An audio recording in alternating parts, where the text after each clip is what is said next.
سورہ زخرف کی آیت نمبر 79 سے 99۔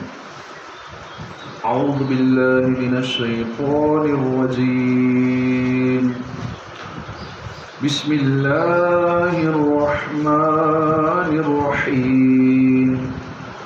ام ابرموا امرا فإنا مبرمون، ام يحسبون أنا لا نسمع سرهم ونجواهم بلى ورسلنا لديهم يكتبون، قل إن كان للرحمن ولد فأنا أول العابدين، سبحان رب السماوات والأرض رب العرش عما يصفون، فذرهم يخوضوا ويلعبوا حتى يلاقوا يومهم الذي يوعدون، وهو الذي في السماء إله وفي الأرض إله، وهو الحكيم العليم۔ وتبارك الذي له ملك السماوات والأرض وما بينهما وعنده علم الساعة وإليه ترجعون، ولا يملك الذين يدعون من دونه الشفاعة إلا من شهد بالحق وهم يعلمون، وَلَئِن سَأَلْتَهُم مَّنْ خَلَقَهُمْ لَيَقُولُنَّ اللَّهُ فَأَنَّىٰ يُؤْفَكُونَ۔ وَقِيلَهِ يَا رَبِّ إِنَّ هَٰؤُلَاءِ قَوْمٌ لَّا يُؤْمِنُونَ، فَاصْفَحْ عَنْهُمْ وَقُلْ سَلَامٌ وَسَوْفَ يَعْلَمُونَ۔ اللہ کے نام سے شروع، جو نہایت مہربان رحمت والا۔ ام ابرموا، کیا انہوں نے پکا کر لیا ہے، امرا فإنا، کوئی کام تو بے شک ہم، مبرمون، ہم اپنا کام پکا کرنے والے۔ ام یحسبون، کیا وہ سمجھتے ہیں، انا لا نسمع سرهم، کہ ہم نہیں سنتے ان کی آہستہ بات، ونجواهم، اور ان کی خفیہ مشاورت، بلا، کیوں نہیں، ورسولنا، اور ہمارے فرشتے، لدیہم، ان کے پاس، یکتبون، لکھ رہے ہیں۔ قل ان کان، تم کہو اگر ہوتا، بالفرض ہوتا، للرحمن ولد، رحمان کا کوئی بیٹا، فانا اول العابدین، تو میں اس کی اول العابدین، سب سے پہلے عبادت کرنے والا ہوتا۔ سبحان رب السماوات والارض، پاک ہے آسمانوں اور زمین کا رب، رب العرش، جو عرش کا مالک ہے، عما یصفون، ان باتوں سے جو وہ کافر بیان کرتے ہیں۔ فذرہم، تو تم چھوڑ دو انہیں، یخوضوا، کہ وہ بےہودہ باتیں کریں، ویلعبوا، اور کھیلیں، حتیٰ، یہاں تک کہ، یلاقوا، جا ملیں یا پائیں، یومہم الذی یوعدون، یومہم، اپنے دن کو، الذی، جس کا، یوعدون، ان سے وعدہ کیا جا رہا ہے، وہو الذی فی السماء، اور وہی ہے جو آسمان میں بسنے والوں کا، الہ، معبود ہے، وفی الارض، اور زمین میں رہنے والوں کا، الہ، معبود ہے، اور وہی آسمانوں میں بسنے والوں اور زمین میں رہنے والوں کا معبود ہے، وہو الحکیم العلیم، وہی حکمت والا ہے، علم والا ہے، وتبارک الذی، اور بڑی برکت والا ہے، الذی، وہ جو، لہو ملک السماوات والارض، اس کے لیے ہے آسمانوں اور زمین کی بادشاہی، وما بینہما، اور جو کچھ ان دونوں کے درمیان ہے، وعندہ علم الساعہ، اور اسی کے پاس ہے قیامت کا علم، وإلیہ ترجعون، اور اسی کی طرف تمہیں لوٹایا جائے گا۔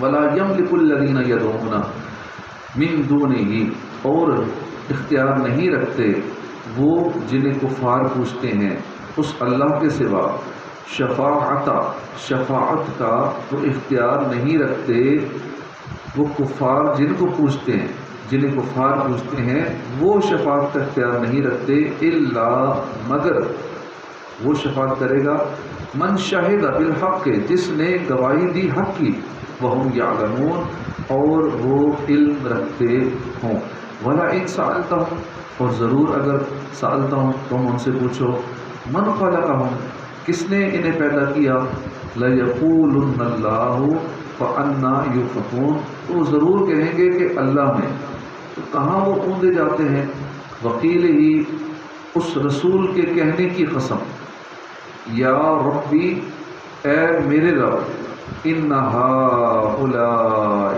قوم لا یؤمنون، بے شک یہ لوگ ایمان نہیں لاتے، اے میرے رب بے شک یہ لوگ ایمان نہیں لاتے۔ اللہ پاک نے اس جملے کی قسم کرنا کہ میرا محبوب مجھے یہ کہہ رہا ہے کہ اے اللہ بے شک یہ ایمان نہیں لاتے، وکیل ہی اے رسول تیرے اس کہنے کی قسم، فاصفح، تو تم درگزر کرو، عنہم، ان سے، وقل، اور کہو، سلام، السلام، فسوف یعلمون، تو ان قریب وہ جان جائیں گے۔ ترجمہ کنز العرفان۔ یہ ہماری آیت سورت مبارکہ مکمل ہوئی، اس کے بعد انشاءاللہ اگلی سورت شروع ہوگی۔ کیا انہوں نے کام پکا کر لیا ہے؟ تو ہم بھی اپنا کام پکا کرنے والے ہیں۔ یعنی کیا کفار مکہ نے نبی کریم صلی اللہ علیہ وسلم کے خلاف سازش کرنے اور دھوکے سے انہیں ایذا پہنچانے کا کام پکا کر لیا؟ اور حقیقت ایسا ہی تھا کہ قریش دارالندوہ میں جمع ہو کر حضور صلی اللہ علیہ وسلم کو ایذا پہنچانے کے ہیلے سوچتے تھے۔ اللہ تعالیٰ ارشاد فرماتا ہے تو ہم بھی اپنے نبی کی حفاظت اور ان کے منکروں کی بربادی کا کام پکا کرنے والے۔ کفار قریش نے ندوہ میں جمع ہو کر تاجدار رسالت صلی اللہ علیہ وسلم کے خلاف جو سازش تیار کی، اس کی تفصیل اس آیت میں ہے۔ چنانچہ ارشاد باری تعالیٰ ہے وَإِذْ يَمْكُرُ بِكَ الَّذِينَ كَفَرُوا لِيُثْبِتُوكَ أَوْ يَقْتُلُوكَ أَوْ يُخْرِجُوكَ وَيَمْكُرُ اللَّهُ وَاللَّهُ خَيْرُ الْمَاكِرِينَ۔ اور اے حبیب یاد کرو جب کافروں نے تمہارے خلاف سازش کی کہ تمہیں باندھ دیں یا تمہیں شہید کر دیں یا تمہیں نکال دیں، اور وہ اپنی سازشیں کر رہے تھے اور اللہ اپنی خفیہ تدبیر فرما رہا تھا، اور اللہ سب سے بہتر خفیہ تدبیر فرمانے والا ہے۔ اب یہاں پہ بہت سارے لوگوں نے جو ترجمہ کیا ہے کہ وہ اپنی سازشیں کر رہے تھے یا مکر کر رہے تھے، تو اللہ بھی مکر کر رہا تھا۔ معاذ اللہ وہی لفظ جو کافروں کے لیے استعمال کیا اللہ کے لیے وہی استعمال کیا۔ لیکن اعلیٰ حضرت کا یہی تو کمال ہے کہ آپ کا جو ترجمہ ہے، ترجمہ کنز الایمان، کہ وہاں اعلیٰ حضرت نے ایک ایک لفظ کو اس انداز میں ادب والا لفظ استعمال کیا ہے کہ یہاں آپ نے جو لکھا ہے فرمایا کہ وہ اپنی سازشیں کر رہے تھے، اور یہاں یہ نہیں لکھا کہ اللہ بھی سازش کر رہا تھا، وہ مکر کر رہے تھے تو اللہ بھی مکر کر رہا تھا۔ یہ اللہ کی شان کے لائق نہیں جملے۔ کافروں کے لیے آپ نے وہی لکھا کہ کافر اپنی سازشیں کر رہے تھے، لیکن جب اللہ کے بارے میں وہی بات لکھنی تھی تو کیسا الفاظ کو چناؤ کیا کہ اللہ پاک اپنی خفیہ تدبیر فرما رہا تھا، اور اللہ سب سے بہتر خفیہ تدبیر فرمانے والا ہے، یعنی واللہ خیر الماکرین۔ باقی نے کیا کہ اللہ سب سے بڑا مکر کرنے والا ہے، معاذ اللہ۔ یہ لفظ مخلوق کے لیے بھی اچھا نہیں لگتا، تو اللہ کے لیے ایسے لفظ کا چناؤ کرنا، اس لیے کہتے ہیں کہ اعلیٰ حضرت ہی کا ترجمہ پڑھنا چاہیے، گھر میں کنز الایمان والا ترجمہ ہی ہونا چاہیے، تو انشاءاللہ ہم باادب بھی رہیں گے اور صحیح انشاءاللہ قرآن پاک کو سمجھنے میں کامیاب ہوں گے۔ ام یحسبون انا لا نسمع سرهم ونجواهم، کیا وہ یہ سمجھتے کہ ہم ان کی آہستہ والی بات، ان کی خفیہ مشاورت جو ہے نہیں سنتے؟ ہاں، کیوں نہیں، ہمارے فرشتے بھی ان کے پاس لکھ رہے ہیں۔ کیا کفار یہ سمجھتے ہیں کہ ہم ان کی آہستہ بات یا ان کی خفیہ جو مشاورت ہمارے محبوب صلی اللہ علیہ وسلم کے بارے میں وہ کر رہے ہیں وہ نہیں سنتے؟ ہاں، کیوں نہیں، ہم ضرور سنتے ہیں، اور پوشیدہ ظاہر ہر بات جانتے ہیں، ہم سے کچھ نہیں چھپ سکتا، اور ہمارے فرشتے ان کے پاس ان کے تمام اقوال اور افعال کو لکھ رہے ہیں۔ اس میں ان کی آہستہ باتیں، خفیہ مشاورتیں سب شامل ہیں۔ جب کوئی خفیہ بات فرشتوں سے پوشیدہ نہیں ہے تو ظاہری اور باطنی تمام چیزوں کو جاننے والے رب سے کیسے چھپ سکتی؟ اس آیت میں ان لوگوں کے لیے بھی نصیحت ہے جو لوگوں کے سامنے گناہ کرتے ہوئے خوف محسوس کرتے ہیں لیکن تنہائی میں گناہ کرتے ہیں۔ رب صلی سے لوگوں سے ڈرتے ہیں، رب سے نہیں ڈرتے۔ جو ان کے ظاہر کو بھی جانتا ہے ان کے باطن سے بھی خبردار ہے۔ حضرت یحییٰ بن معاذ رحمۃ اللہ علیہ فرماتے ہیں جس نے لوگوں سے تو اپنے گناہوں کو چھپایا اور اس ذات کے سامنے ظاہر کیا جس سے کوئی خفیہ چیز پوشیدہ نہیں ہے، تو اس نے اپنے نزدیک اس ذات کو دیکھنے والوں میں سب سے ہلکا سمجھا۔ اور یہ منافقت کی نشانی ہے کہ بندہ لوگوں سے تو ڈرے گناہ کرتے ہوئے، اللہ کا خوف نہ رکھے، اللہ سے نہ شرمائے کہ جس رب نے اس گناہ پہ پکڑ کرنی ہے یا اس گناہ پہ جس نے سزا دینی ہے اس کا کوئی خوف نہ رکھے، اس سے شرم محسوس نہ کرے۔ قل ان کان للرحمن ولد فانا اول العابدین، تم فرماؤ ایک ناممکن بات کو فرض کر کے کہتا ہوں کہ اگر رحمان کے کوئی بیٹا ہوتا تو سب سے پہلے میں اس کی عبادت کرنے والا ہوتا۔ اب اللہ کے لیے ایسے لفظ استعمال نہیں کر سکتے۔ لوگ کئی مذاق میں کہتے ہیں اللہ فرمائے گا قیامت والے دن بیٹا تو نے یہ کیا تھا، بیٹا تو نے یہ کیا تھا۔ یہ جملے بڑے محتاط، ایسے جملوں سے بچنا چاہیے، یہ کفریہ کلمات میں آ جاتے ہیں اس طرح کے جملے، اللہ کے بارے میں ایسی باتیں کرنا۔ لیکن باتوں میں علم دین سے دوری کی وجہ سے لوگ منہ سے بہت سارے کفریہ کلمات پڑھ دیتے ہیں۔ ارشاد فرمایا کہ اے حبیب صلی اللہ علیہ وسلم آپ فرمائیں کہ میں ایک ناممکن بات کو فرض کر کے، ناممکن بات کو فرض کر کے کہتا ہوں کہ اگر رحمان کا کوئی بیٹا ہوتا تو سب سے پہلے میں اس کی عبادت کرنے والا ہوں، لیکن اس کا کوئی بیٹا نہیں کیونکہ اس کے لیے اولاد ہی محال ہے۔ اس آیت کا شان نزول یہ ہے کہ نضر بن حارث نے کہا تھا کہ فرشتے خدا کی بیٹیاں ہیں، اس پر یہ آیت نازل ہوئی۔ جب یہ آیت نازل ہوئی تو نظر کہنے لگا تم دیکھ لو قرآن میں میری تصدیق آ گئی ہے۔ ولید نے اس سے کہا تیری تصدیق نہیں ہوئی بلکہ اس میں یہ فرمایا گیا کہ رحمان کی اولاد نہیں ہے۔ سبحان رب السماوات والارض رب العرش عما یصفون، آسمانوں اور زمین کا رب، عرش کا مالک، ان باتوں سے پاک ہے جو کافر بیان کرتے ہیں۔ تو تم انہیں چھوڑ دو کہ بیہودہ باتیں کریں اور کھیلیں یہاں تک کہ اپنے اس دن کو پائیں جس کا ان سے وعدہ کیا جا رہا ہے۔ یعنی اے پیارے حبیب صلی اللہ علیہ وآلہ وسلم میں نے کفار کا نظریہ باطل ہونے پر قطعی دلیل بیان کر دی لیکن وہ اس کی طرف توجہ نہیں دیتے کیونکہ وہ مال منصب حکومت کی طلب میں ڈوبے ہوئے، اس لیے آپ انہیں ان کے حال پر چھوڑ دیں کہ جس لغو اور باطل کام میں لگے ہوئے ہیں اسی میں پڑے رہیں یہاں تک کہ وہ اپنے اس دن کو پا لیں جس میں انہیں عذاب دینے کا وعدہ کیا گیا ہے، اور وہ قیامت کا دن ہے۔ وَهُوَ الَّذِي فِي السَّمَاءِ إِلَٰهٌ وَفِي الْأَرْضِ إِلَٰهٌ وَهُوَ الْحَكِيمُ الْعَلِيمُ، اور وہی آسمان والوں کا معبود ہے اور زمین والوں کا معبود ہے اور وہی حکمت والا ہے، علم والا ہے۔ ارشاد فرمایا کہ اللہ وہی ہے جو آسمان والوں کا معبود ہے، زمین والوں کا معبود ہے، اس کے علاوہ اور کوئی چیز معبود ہونے کی صلاحیت نہیں رکھتی، لہذا جو آسمان اور زمین والوں کا معبود ہے تم صرف اسی کی عبادت کرو اور کسی چیز کو اس کا شریک نہ ٹھہراؤ۔ وہ اپنی مخلوق کے معاملات کا انتظام فرمانے میں حکمت والا ہے اور ان کی ضروریات سے باخبر ہے۔ وَتَبَارَكَ الَّذِي لَهُ مُلْكُ السَّمَاوَاتِ وَالْأَرْضِ وَمَا بَيْنَهُمَا، اور اللہ بڑی برکت والا ہے جس کے لیے آسمانوں اور زمین کی اور جو کچھ ان کے درمیان ہے سب کی بادشاہی اور قیامت کا علم اسی کے پاس ہے اور تمہیں اسی کی طرف پھرنا ہے۔ ارشاد فرمایا کہ وہ اللہ بڑی برکت والا ہے جس کے لیے ساتوں آسمانوں اور زمینوں اور ان کے درمیان تمام چیزوں کی بادشاہی ہے، ان سب پر اسی کا حکم جاری ہے اور ان سب میں اس کی قضا نافذ ہے۔ تو جسے ان کی بادشاہی حاصل ہے اور جس کا حکم ان میں نافذ ہے اس کا کوئی شریک کس طرح ہو سکتا ہے؟ اور اس وقت کا علم بھی اللہ تعالیٰ کے پاس ہے جس میں قیامت قائم ہوگی اور مخلوق اپنی قبروں سے حساب کے مقام پر جمع کی جائے گی، اور اے لوگوں تم مرنے کے بعد اسی کی طرف لوٹائے جاؤ گے، اور وہ نیک لوگوں کو ان کے نیک اعمال کی جزا اور برے لوگوں کو ان کے برے اعمال کی سزا دے گا۔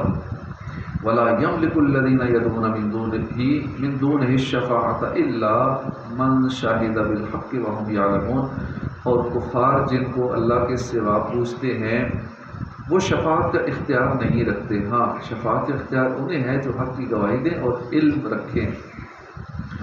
اس آیت کی ایک تفسیر یہ ہے کہ کفار اللہ تعالیٰ کے علاوہ جن فرشتوں اور حضرت عیسیٰ اور حضرت عزیر علیہ السلام کی عبادت کرتے ہیں وہ صرف انہی کی شفاعت کریں گے جو زبان سے اللہ کی وحدانیت کی گواہی دیں اور دل سے اس گواہی کا علم رکھیں.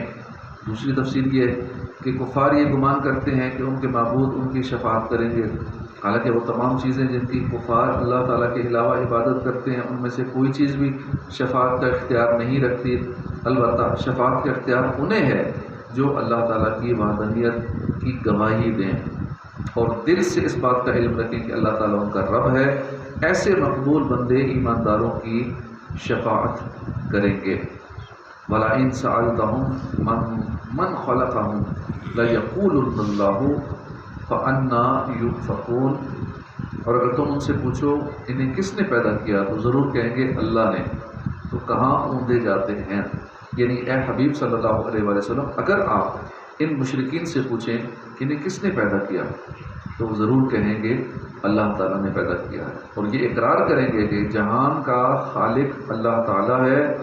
تو اس اقرار کے باوجود کہ اللہ تعالیٰ کے علاوہ کسی کی عبادت کیسے کرتے ہیں اور اس کی توحید اور عبادت سے کس طرح پھرتے ہیں. وقیل ہی یا ربی ان ہؤلاء قوم لا یؤمنون. رسول کے اس کہنے کی قسم کہ اے میرے رب یہ لوگ ایمان نہیں لاتے تو ان سے درگزر کرو اور فرماؤ بس سلام ہے تو ان قریب جان جائیں گے. وقیل ہی رسول کے اس کہنے کی قسم.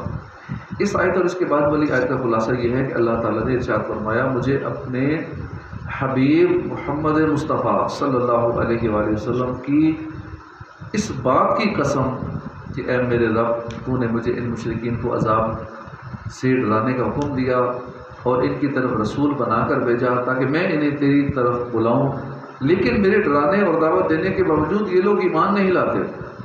اللہ تعالیٰ نے انہیں جواب دیا کہ اے پیارے حبیب صلی اللہ علیہ وآلہ وسلم ان کی طرف سے پہنچنے والی اذیتوں سے درگزر کرو اور انہیں ان کے حال پر چھوڑ دو اور ان سے فرماؤ کہ میں دور سے ہی سلام ہے، ہم تمہیں چھوڑتے ہیں اور تم سے امن میں رہنا چاہتے ہیں. ان قریب یہ لوگ اپنا انجام جان جائیں گے. اس آیت میں اللہ تعالیٰ نے حضور صلی اللہ علیہ وآلہ وسلم کے قول مبارک کی قسم یاد فرمائی. اس میں حضور صلی اللہ علیہ وآلہ وسلم کے اکرام اور حضور اکرم صلی اللہ علیہ وآلہ وسلم کی دعا و التجا کی تعظیم کا اظہار ہے. یاد رہے کہ یہ حکم جہاد کا حکم نازل ہونے سے پہلے دیا گیا تھا. صدق اللہ العظیم. یہاں تک کہ سورہ زخرف مکمل ہوئی، اس کے بعد سورہ دخان شروع ہو جاتی ہے. صدق اللہ العظیم. صلی